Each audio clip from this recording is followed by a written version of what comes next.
నమస్కారం శ్రీ ఆచార్య స్వామి గారు. నమస్కారం అండి. ఏం చెప్తున్నారు? మనకి ఒక ఆకస్మిక ధనప్రాప్తి అని ఒకటి ఉంటుందండి. దాని విషయంలో చాలామంది చాలా రకాల ప్రయత్నాలు చేస్తుంటారు. పనికిరాని ప్రయత్నాలు అవన్నీ. అది ఎంతవరకు కరెక్ట్ అనేది కూడా వాళ్ళకి సరిగ్గా సజెషన్ చేసేవాడు లేడు. ఒకటి అత్యాశకు వెళ్ళేసి ఆకస్మిక ధనప్రాప్తి అని అత్యాశకు వెళ్ళి వీళ్ళ దగ్గర ఉన్న డబ్బును పోగొట్టుకుంటారు. చాలామందిని చూశాను. నా దగ్గర కూడా చాలామంది వస్తారు, వచ్చి గురువుగారు ఇలా ఇలా అని చెప్తుంటారు. నేను ఒకటే మాట చెప్తాను, వాటి జోలికి వెళ్ళకండి. ఎందుకంటే అవి ఎప్పుడు కూడా దాంట్లో సక్సెస్ అయిన వాళ్ళు నేను చూడలేదు నా జీవితంలో. చెప్పడానికి మాత్రం ఎంత గొప్పగా చెప్తారంటే వాళ్ళ యాటిట్యూడ్ కానీ వాళ్ళు ఎలా ఉంటారంటే చూస్తే నిజంగా వీడి దగ్గర 1 కోటి రూపాయలు ఉన్నాయని మనమే అనుకోవాలి. అవును, అంత డబ్బున్నవాడు ఇలా మాట్లాడుతున్నాడంటే మనం ఖచ్చితంగా నమ్మాల్సిందే. చూస్తే ఉండదు, అవన్నీ రెంట్కి తెచ్చినవి ఉంటాయి. అవన్నీ రెంట్కి తెచ్చినవి ఉంటాయి. అంత తప్ప వాళ్ళు ఏదో పెద్ద సాధించేదే ఉండదు. ఇంకా నాకు బాధాకరమైన విషయం ఏంటంటే అప్పుడు ఒక కుర్రాళ్ళు ఉన్నారంటే వాళ్ళకి తెలియదు. వాళ్ళు ఏదో ప్రయత్నం చేయడంలో వాళ్ళు ఒక ముందుకెళ్ళడానికి ప్రయత్నం చేస్తున్నారు. కానీ ఇక్కడ నా దగ్గరకు వచ్చేవాళ్ళు ఏంటంటే వయసు ఎక్కువ ఉన్నవాళ్ళు, చాలా అనుభవం ఉన్నవాళ్ళు, దాదాపు 40-50 సంవత్సరాలు. అంటే అట్లాంటి ఫీల్డ్లో వాళ్ళు ఉన్నారు. దాదాపు ఒక 15-20 సంవత్సరాల నుంచి ఉన్నారు ఆ ఫీల్డ్లో. మనం ఏం చేయాలంటే మన జీవితంలో ఏ విషయమైనా సరే ఒక కొత్త విషయాన్ని పట్టుకున్నప్పుడు జస్ట్ ఒక 6 నెలలు అంటే ఒక 6 నెలలు గట్టిగా దాన్ని ప్రయత్నం చేయాలి. అది రాలేదంటే వదిలిపెట్టేయాలి. ఇంకా దాన్ని పట్టుకొని కూర్చోవద్దు. ఎందుకంటే దానికి ఒక పీరియడ్ అనేది ఎలా ఉంటుందంటే దాంట్లో నీకు మొత్తం అర్థమైపోతాయి ఆ 6 మంత్స్లో. ఇప్పుడు మన సబ్జెక్టు కూడా నేను ఎన్నోసార్లు చెప్పాను. మన క్లాస్కి వచ్చారు, సబ్జెక్ట్ని ఫాలో అవుతున్నారు, సక్సెస్ అయినారా దాన్ని పట్టుకోండి. ఓకే, కాలేదా వదిలిపెట్టండి. ఇంకేదైనా ఉంటే దానికి వెళ్ళిపోండి. అంతే. నేను దీంట్లో సక్సెస్ అవుతారని నేను గ్యారంటీ ఇవ్వలేదు. ఎందుకంటే ఏదైనా మనకి ఎక్కే వరకే. ఎక్కిందంటే 1 నిమిషంలో కూడా సక్సెస్ అయిపోతాడు అంతే మనిషి. సక్సెస్ అయిన వాళ్ళు ఉన్నారు, సక్సెస్ కాని వాళ్ళు కూడా ఉన్నారు. కానీ వీళ్ళు ఏంటంటే వాడు సక్సెస్ కాకపోయినా సక్సెస్ అవుతాననే నమ్మకంతో దాన్ని సాగతీస్తూ సంవత్సరాల తరబడి వాళ్ళ జీవితాన్ని, డబ్బుని, సమయాన్ని అంతా వృధా చేసుకుంటున్నారు. అప్పుడు ఒకటి చేస్తే సక్సెస్ అవుతుంది, నీకు ఒక కాన్ఫిడెన్స్ ఉంది. అది నీకు 6 నెలలు 1 ఇయర్లో తెలిసిపోతుంది. ఎక్కువ అంటే 1 ఇయర్ అండి. 6 నెలల్లో ఒక కొలిక్ వస్తుంది. ఇప్పుడు ఒక విషయం మీద మనం నిరంతరం పరిశోధన చేసినప్పుడు ఏం జరుగుతుంది, మీకు ఒక్కొక్కటి చిక్కుముడులు విడిపోతాయి, ఓపెన్ అయిపోతుంటుంది. ఎంతెంత లోతుపోతే అంత ఓపెన్ అయిపోతుంది. అక్కడ ఎక్కడ ఉన్నావు నువ్వు, ఎంతవరకు చేరావని నీకు అర్థమైపోతుంది. చివరి వరకు చేరుతావో లేదా నీకు తెలిసిపోద్ది. ఒక 80% వెళ్ళగానే ఇంకా 20% నువ్వు చేరుకుంటావో లేదో నీకు తెలిసిపోతావు ఆటోమేటిక్గా. నువ్వు చేరవని తెలిసిన తర్వాత సైలెంట్ అయిపోయి వెనక్కి వచ్చి వేరే పని మీద పడడం బెస్ట్. ఎందుకంటే కనీసం వేరే దాంట్లో నాకు సక్సెస్ అవుతావు. అది సక్సెస్ కావని తెలిసి కూడా సక్సెస్ అయితేనేమో అనే ఆశతోని అనవసరంగా టైం వేస్ట్ చేసుకొని, డబ్బు వేస్ట్ చేసుకొని, సంవత్సరాల తరబడి భార్య పిల్లలకు దూరం అయిపోయి, అప్పులు అయిపోయి, ఎవరికి కనిపించకుండా పారిపోయి జీవితాన్ని అంత భయంకరంగా తయారు చేసుకుంటున్నారు. కాబట్టి ఆకస్మిక ధనప్రాప్తి ఎలా ఉంటుంది నేను చెప్తాను. ఓకే, ఒక ఎగ్జాంపుల్ చెప్తాను. నా దగ్గర ఒక క్యాండిడేట్ వచ్చింది, ఎడ్యుకేటెడ్ కాదు, అన్ఎడ్యుకేటెడ్. నా క్లాస్కి వచ్చిందంట. అవి నాకు తెలియదు. నా క్లాస్కి వచ్చింది. విచిత్రం ఏంటంటే నేను ఇంతకుముందు కూడా చెప్పాను, భక్త గణప ఉన్నాడు. అతనికి శాస్త్రాలు తెలియదు, ఏం తెలియదు, మూఢ భక్తి. దాంతో ఈజీగా ఆయన శివుని సాధించాడు. కానీ ఒక పండితుడు ఉన్నాడు, ఒక గొప్ప విద్వాంసుడు ఉన్నాడు, లేకపోతే ఏదో ఉన్నాడు, లేకపోతే శాస్త్రం తెలిసిన పండితుడు ఉన్నాడు. అతను ఏం చేస్తాడు, ప్రతిదీ శాస్త్రరీతినే పోవాలని చూస్తాడు. దాంట్లో టైం చాలా తీసుకుంటాడు. ఇప్పుడు ఈ మూఢ భక్తితో తొందరగా పని అయిపోద్ది, దాంట్లో ఎక్కువ టైం తీసుకుంటాడు. అలాగే ఆమె అన్ఎడ్యుకేటెడ్, అసలు చదువు రాదు. ఆ క్లాస్కి వచ్చేప్పుడే మా వాళ్ళకి కాల్ చేసింది, ఏమంటే రావచ్చా, నాకు చదువు రాదు రాయటానికి. మీకు అర్థమైతే ఓకేనమ్మా, వీలైతే రండి, లేకపోతే లేదని చెప్పారు. అర్థం చేసుకుందామని వచ్చింది. ఆమె ఒక 2 పాయింట్లు పట్టుకుంది.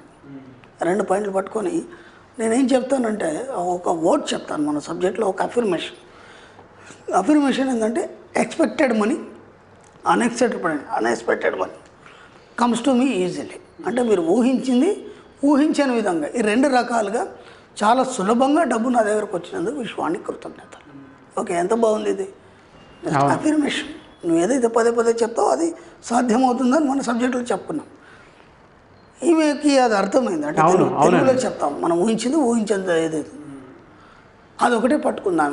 ఎందుకంటే ఆమెకి ఏదో అవసరం వచ్చి ఒక 5 లక్షలు అవసరం ఉంది. ఒక 5 lakhs ఆమెకు అవసరం. ఆమె ఇంకేమీ చేయలేదు, ఎలాంటి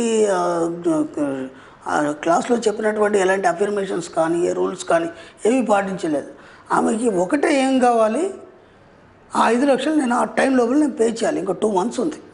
ఓకే, ఎలా పే చేయాలి, ఇన్కమ్ సోర్స్ ఏందనేది ఆమెకి ఏం తెలియదు. విచిత్రం చూడండి. అలాగని ఎడ్యుకేటెడ్ కాదు, ఇంకేమైనా మనం బుక్స్ చదువుదాము, ఇంకేమైనా రెఫరెన్స్ చేద్దాము, ఈ సబ్జెక్ట్ మీద ఇంకా డెప్త్గా పోదాం, ఏం తెలియదు.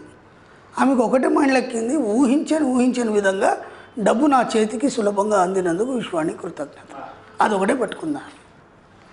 నా దగ్గరకు వచ్చింది, మళ్ళీ అపాయింట్మెంట్ కోసం నా దగ్గరకు వచ్చింది. అప్పుడు ఆమె చెప్పింది, గురుగారు ఎక్సలెంట్ అండి సబ్జెక్టు, నేను పలానా డేట్లో వచ్చాను క్లాస్కి, అసలు నేను ఊహించలేదు, నాకు డబ్బు ఎలా వస్తుంది, ఇంకా 2 months టైం ఉంది, నేను ఖచ్చితంగా కట్టాలి.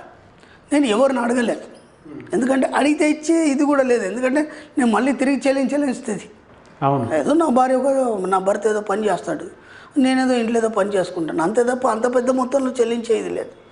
అలా ఆలోచిస్తున్నాను. ఇంకొక వారం రోజులు ఉంది, సరిగ్గా కరోనా వచ్చింది. బా, ఇప్పుడు మామూలు టైంలో అంటే ఏదైనా అడ్జస్ట్ చేసి ఇంకేమైనా ప్రయత్నాలు చేయొచ్చు, ఆ కరోనా టైంలో ఏం ప్రయత్నం చేస్తాం.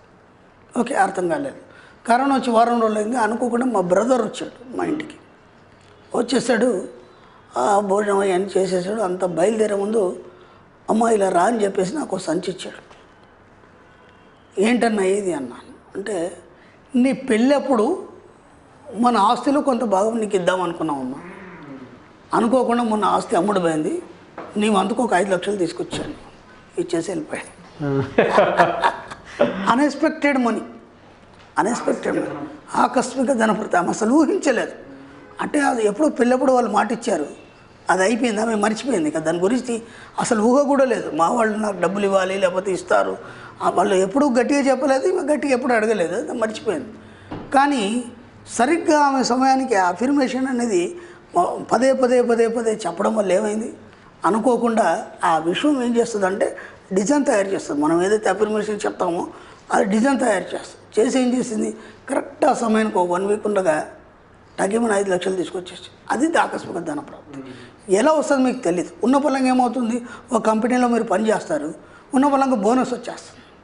ఓకేనా, కంపెనీ బెనిఫిట్స్ మీద అప్పుడు ఏమవుతుందంటే వాళ్ళు బోనస్ ఇవ్వడం జరగడం, లేదంటే ఇంకో రకంగా ఏదైనా రకంగా డబ్బు రావడం, అది ఆకస్మిక ధన ప్రాప్తి. కానీ మీరు పిచ్చి పనులు ఏదేదో చేసేసి ఇలా అయితే వస్తుంది అలా అయితే వస్తుంది, ఒక లాటరీ వస్తే మనకు లాటరీ కలుస్తుందేమో ఆకస్మిక ధన ప్రాప్తి, గురుగారు లాటరీ నెంబర్ చెప్పండి, ఇట్లాంటి పిచ్చి ఏముండవు.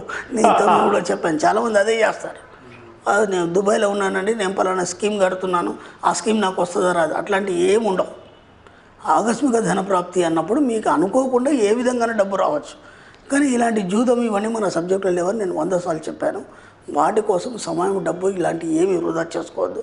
మేము పని చేస్తుండని పని చేస్తూ రెగ్యులర్గా అఫర్మేషన్స్ చేయండి. ఏదో రకంగా విషయం మీకు దారి చూపించి మీకు అనుకున్న సమస్యలు ఏవైతున్నాయో అవన్నీ కూడా క్లియర్ చేస్తాం. ఏదైనా మన ఆలోచన విధానంలో అంటే వీళ్ళు ఏం చేస్తున్నారంటే ఆకస్మిక ధన ప్రాప్తి అంటే రాంగ్ రూట్లలో ఆలోచిస్తున్నారు. అలాంటి ఆలోచించి సమయం, డబ్బు వృధా చేసుకోవద్దు. ఎందుకంటే ఆల్రెడీ ఇప్పటికీ ఒక 10-20 సంవత్సరాల నుంచి అదే ఫీల్డ్లో ఉన్నారు, ఇంకా మీకు బుద్ధి రావట్లేదు. ఇప్పుడన్నా అర్థం చేసుకోండి, మేము ఎక్కడి దాకా చేరుకున్నాము, అది వస్తుందా తెలిసిన తర్వాత మళ్ళీ దాని జోలికి పోకుండా వేరే రూట్లో వెళ్ళండి. ఈ 10-20 సంవత్సరాలు కనుక మీరు ఒక పని మీద కానీ లేదా ఒక డబ్బు మీద కానీ ఇంకా దాని మీద దృష్టి పెడితే ఈరోజు ఎంతో డెవలప్, ఒక ఉన్నత స్థాయిలో ఉండేది. మీరు అవన్నీ వదిలిపెట్టి దాని వెనకాల అనవసరం టైం వేస్ట్ చేసుకుంటున్నారు. అది చేసుకోకండి దయచేసి. డెఫినెట్గా sir. Thank you so much Shri Acharya Anantakrishna Swami garu. Thank you అండి.